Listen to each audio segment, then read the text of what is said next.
किसान साथियों राम राम। आशा और उम्मीद करता हूं कि आप सब ठीक ठाक होंगे। साथियों, आज हम चर्चा करने वाले हैं कि हम गेहूं की बिजाई के समय कौन कौन सी बातों पर ध्यान दें ताकि हमें नुकसान न हो। और ये चर्चा क्यों जरूरी है कि मेरे पास काफ़ी किसानों के ये फ़ोन आ रहे हैं कि ताऊ जी हम गेहूं के बीज को उपचार किस दवाई से करें। और बहुत से किसानों को ये भी फ़ोन आ रहे हैं कि ताऊ जी हमारी सरसों ख़त्म होती जा रही है। साथियों, यदि हम समय पर ध्यान नहीं देंगे तो सरसों हो, चाहे गेहूं हो, चाहे नरमा हो, चाहे ग्वार हो, चाहे कोई भी फसल हो, उसके अंदर रोग पनपेगा और वो फसल खराब होगी। और मैं ये एक बात पहले आपको बता भी चुका हूं कि इस भारत देश का कोई 5 या 10% हिस्से को छोड़कर या फिर बिरानी खेतों को छोड़कर कोई भी नहरी क्षेत्र ऐसा नहीं बचा है जहां के पर जमीन के अंदर फंगस और निमाटोड ना हो। साथियों, फंगस को तो आपको पता ही है कि पत्ते पीले होकर खत्म होती है फसल।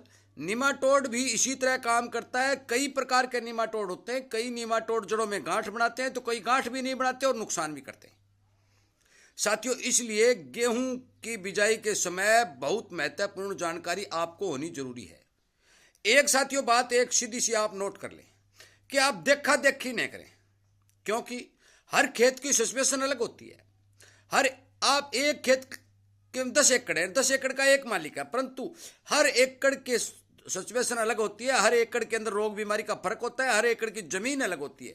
यह कतई नहीं हो सकता कि इस वाले खेत में यह बात, अभी इस वाला खेत पर का मेरा खेत है भाई, इस वाला खेत पर का खेत नहीं। किसी खेत के अंदर कार्बन ज्यादा होता है, किसी खेत के अंदर कार्बन कम होता है।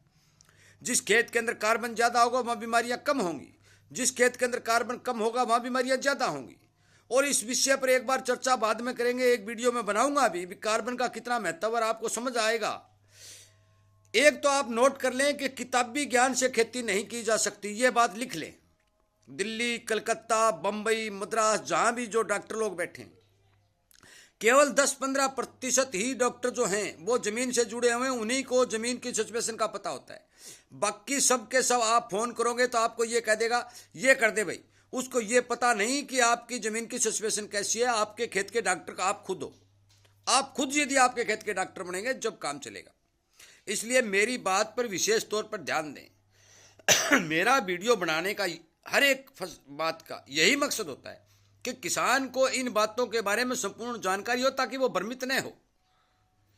साथियों, और इसीलिए मैं कहता हूं कि आप इस चैनल के साथ जुड़ेंगे, इसको सब्सक्राइब करके सामने वाली घंटी का बटन दबाएंगे तो आपको समय पर वीडियो मिल जाएगा। तो आपको इन बातों का पता चल जाएगा। पता तो है परंतु ये याद आ जाएंगी, और याद आ जाएंगी तो आप गलती कतई नहीं करेंगे, क्योंकि आप वेस्ट में पैसा खर्च नहीं करेंगे।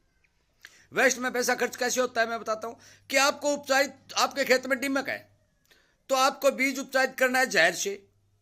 आपके खेत में फंगस है ही नहीं, और आपके खेत में फंगस है तो आपको बीज उपचारित करना है फंगीसाइड से। परंतु हम क्या करते हैं कि दीमक वाले खेत में भी फंगीसाइड की कर देते हैं, या फंगीसाइड वाले खेत के अंदर जहर से कर देते हैं, तो हमारा रिजल्ट नहीं आता। रिजल्ट नहीं आता तो हमारा पैसा गया। साथियों, ये आपको देखना है कि जिस खेत के अंदर दीमक की मात्रा ज्यादा है उस खेत के अंदर आप किसी भी प्रकार के जहर का इस्तेमाल करें, चाहे वो आप क्लोरो ले लें, चाहे वो इकतारा ले लें, चाहे आप मोनो ले लें, चाहे रोगोर ले लें, चाहे किसी भी प्रकार का जहर, उससे बीज को उपचारित करके आप अपने खेत में बोएं ताकि दीमक आपकी फसल को नुकसान नहीं पहुंचा सके। यदि निमाटोड है, थोड़ा बहुत हैर आएगा तो आप निमाटोड का जो इलाज है वो पहले पानी के साथ कर सकते हैं। और जिस खेत के अंदर दीमक नहीं है उस खेत में केवल और केवल फंगीसाइड का इस्तेमाल करें। बात गेहूं के बीज उपचार की है तो गेहूं के जो पौधे होते हैं उनमें ज्यादातर जो है निमाटोड की बीमारी देखी गई है। एक गांठ वाला निमाटोड होता है तो एक बिना गांठ वाला निमाटोड होता है। उसको रोकने के लिए हमें निमाटोन नामक एक दवाई आती है, 2-4 ml प्रति किलो बीज के हिसाब से उपचारित करके हम बो सकते हैं, और वो बाजार में मिल जाएगी। यदि इस नाम से नहीं मिलती है तो आप ये भी कह सकते हैं कि निमाटोड को रोकने के लिए हमें दवा चाहिए, और उसके ऊपर लिखा हुआ होगा भी ये दवा निमाटोड को रोकती है। वही दवा बांच लें, डोज देख लें, बांच लें, डेट देख लें, और पक्का बिल लें, नकली नहीं हो। चाहे थोड़ी लो चाहे ज्यादा लो, पूरी सावधानी पूर्वक वो दवा खरीद के आप निमाटोड का इलाज उस दवाई से बीज उपचार करेंगे तो आपका हो जाएगा। और यदि आपके खेत में डिम्मक है तो मैंने आपको ये बता दिया कि आप जहर से उसका ट्रीटमेंट करें ताकि उगते पौधे को डिम्मक टच नहीं कर सके। साथियों, अब रही बात गेहूं बिजाई में, एक सावधानी और, वो कौन सी है? अब 15 तारीख आ गई है। 15 तारीख के बाद आप अगेती वैरायटियों से बचें। जैसे 222 है, 303 है, 3086 है, 1270 है, इस तरह की अगेती बिजाई जो जिन वैरायटियों की होती है उस वैरायटियों से आप बचें, क्योंकि अगेती वैरायटी को यदि आप 75 लगाएंगे तो आपका प्रोडक्शन पक्का घटेगा।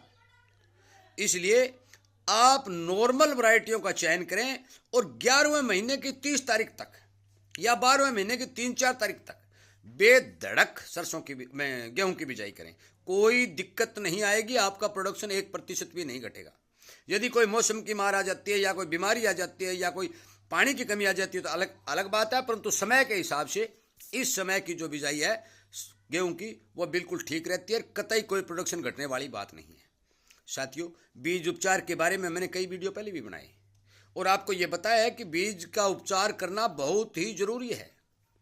और जो फसलों में रोग दिखाई देंगे और रोग आने की संभावना बनेगी या मौसम के हिसाब से बनेगी, तो मैं आपको वीडियो के माध्यम से समय पर जानकारी दूंगा ताकि आपकी बिल्कुल ही कम खर्च के अंदर आप उस बीमारी को रोक सकें। यदि आपने उसको फैलने दिया और वो एक बार फैल गई तो फिर आपकी बीमारी नहीं रुकेगी। मेरे पास काफ़ी किसानों के सरसों खाजूवाड़ा साइड में फ़ोन आ रहे हैं, वो फोटो भी आ रही है, मैं इस चैनल के ऊपर चढ़ा दूं, पर वो चढ़ानी मेरे को आती नहीं। मैंने उनको ये कह दिया है कि इस सरसों का कतई कोई इलाज नहीं है, चाहे हैरो मार के ग्वार जो या गेहूं बो दो, क्योंकि वो सरसों पूर्ण रूप से फंगस की चपेट में आ चुकी है। इसीलिए मैं आपसे निवेदन करना चाहता हूं कि आप समय के ऊपर देखा देखी नहीं करें। किसी डॉक्टर से पूछते हैं, डॉक्टर को पता ही नहीं कि आपके खेत का पानी कैसा है, आपके खेत की जमीन कैसी है, आपके वहाँ तापमान कैसा है। हाँ, 1, 2, 5, 10-15% जो डॉक्टर गांव में या खेतों में घूमते हैं उनको सब पता होता है। यदि वो बताएंगे तो बिल्कुल राय सही देंगे। साथियों, किसान जो खेती करता है वो अपने अनुभव के हिसाब से तरह तरह की जानकारियां अपने पास रखता है और उसी किसान से पूछकर यदि आप काम करेंगे तो आपका पैसा भी बचेगा और आपकी फसल भी ठीक होगी। साथियों, मेरे इस वीडियो को ज़्यादा से ज़्यादा किसानों तक शेयर करें ताकि किसानों को इस बात का पता चले कि गेहूं का बीज उपचार करना या कौन सी वैरायटी का बीज बोना कितना ज़रूरी है, किसी प्रकार का नुकसान न हो। इसलिए हम ये काम कर लें तो बढ़िया रहेगा। इसलिए ये वीडियो शेयर करना अत्यंत जरूरी है। कुछ किसान भाइयों ने सरसों की गेहूं की बिजाई कर भी दी है और गेहूं की बिजाई अब जोरों पर चल भी रही है। साथियों, खाद के मामले में आपको पता है भी किसान को बहुत ज़्यादा परेशानी उठानी पड़ रही है, वो एक अलग कारण है, परंतु यदि फिर बाद में गेहूं के अंदर कोई रोग आ जाता है और ज़्यादा परेशानी उठानी पड़ती है तो किसान परेशान हो जाता है, इसलिए खर्च भी बढ़ता है। इसलिए कृपया करके मेरी बात पर ध्यान दें, इग्नोर नहीं करें। फसलों के बारे में हर एक तरह की जानकारी यदि आपको मिलती रहे, समय पर मिलती रहे, इस बात के आप इच्छुक हैं तो आप चैनल को सब्सक्राइब करके सामने वाली घंटी का बटन दबा लें।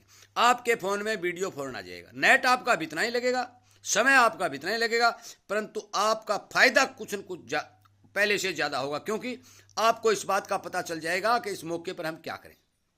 साथियों, ज़्यादा से ज़्यादा वीडियो शेयर करने के लिए, चैनल के साथ जुड़ करके किसान हित में काम करने के लिए, लाइक और शेयर करने के लिए, मैं सभी बातों के लिए और किसान के परिवार को इकट्ठा करने में आपका सहयोग जो मिल रहा है वो सहयोग देने के लिए मैं आपका कोटि कोटि धन्यवाद करता हूं और आप सब से यही उम्मीद करता हूं कि आप ज़्यादा से ज़्यादा किसानों को वीडियो भेज कर या अपनी जुबान से या कोई फ़ोन करके ज़रूर ये बात की जानकारी देंगे कि आप अपने खेत के अंदर इस बात का ध्यान रखो और ये काम करो ताकि किसान को ज़्यादा से ज़्यादा फसल के अंदर मुनाफा मिल सके, वो अपना घर ठीक से चला सके। क्योंकि महंगाई का इतना दौर ज़बरदस्त चल रहा है कि आज किसान घाटे में जा रहा है, जाता दबता जा रहा है। इसलिए कृपया करके साथियों, किसान की मदद के लिए अपना योगदान जरूर दें। आपका बहुत बहुत धन्यवाद।